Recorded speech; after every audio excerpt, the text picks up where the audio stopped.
Hey guys, Morgan's Maintenance. Today's tool talk, or it's going to be a tool tip anyways, that goes along with my MPX, MP1, and MP2X video. In that comment section, Rob Holland mentioned to me that he couldn't wait to get his MP1X, and he was going to use it in combination with the MagMaster by Holstery, which I've had these for quite some time. This one's you can get on holstery.com, or you can also get it on Amazon. This one's going to run you $30. This is their original MagMaster. They also have a Pro version for $5 more now, where this magnet is turned at an angle, and that kind of centers this magnet more within this clip. And I think for what I'm going to show you today, that one would work better, at least for part of it. So there's a couple things that you can do with this, and this could be on any pouch that has the same features as these Veto pouches. It doesn't have to probably be these Veto pouches, but before, I've actually even used this in this way, and this is a good tip for those of you alongside with this video before about which one you might want, because maybe this pouch right here is too small for the bigger tool that you want to put in it. Well, if you put this MagMaster in there, that basically allows you to put really any tool that can fit on the outside of a bag, and it's going to hold any hand tool that you've got. I don't care if it's a 10-inch Cobra or whatever. So you could do that, or maybe you need some bit storage, or just to hold some fasteners or something while you're working. It's a good idea to maybe have one of these or a magnet of some kind.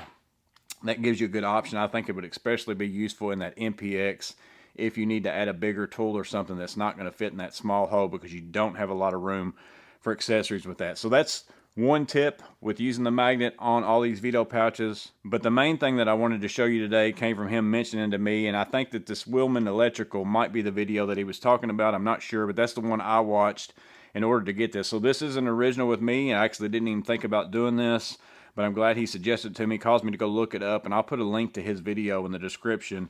But if you take this MagMaster, and instead of putting it in here, he was showing it on his older style. He has an MP1 or MP2 like what I have here with this belt loop. You take your MagMaster and you just slide it through that belt loop like a clip, and then that allows you to be able to hang this on anything metal, electrical panel, shelving, whatever it is, whatever you're working around. You can see here that I'm going to put it up onto this shelving. Even with the weight of all these tools, it's definitely still holding, not a problem with that. But I will say I did try it on several different things. I tried it on my toolbox, it worked fine. But whenever I put it on this file cabinet here, it's a lot thinner metal. And whenever I put that on there, the weight was causing it to still slide down. So it is going to matter what metal you're putting it on. It's not going to work on everything, but it is a good option, I think, for sometimes. You could throw this on here, especially if you're already carrying it in here anyways, and you could try it wherever you're working, and then while you're standing, you'll be able to pull your tools out without having to set them on the ground or whatever. It just gives you an option, or even maybe for storage, if you've got a metal van or something like that, and you want to be able to hang these up, that's an option for you to be able to do that. So again, he showed it on this older style, so I thought, well, I'm going to go ahead and show it on the newer style, because that's what you're going to get today. So I'm going to do the MP2X, because obviously this one's going to be heavier. If it will do this, it's going to for sure do that MPX. And it works the same way. Again, you can take this and slide it down onto your clip like that. So again, this is going to work on any pouch. It doesn't have to be these Veto pouches. As long as you've got a clip that this will slide onto, you should be able to use it for that. And this is the point that I was making about that Pro version.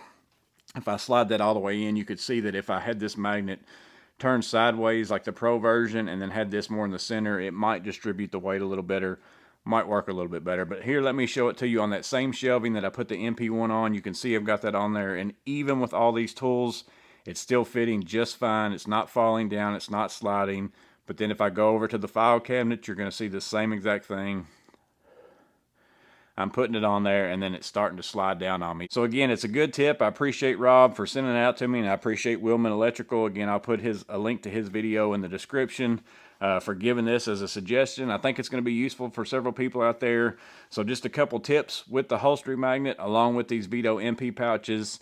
You can add you on some extra space maybe, but also have a hanger, and it could work for any other pouch that also has a clip like either one of these. Maybe you've got another brand and it's very similar. If it will fit on there, you should be able to do the same things. But just letting you guys know about these so that you can add some more functionality to your pouches. Hope it was useful. Stay safe. Have a blessed day.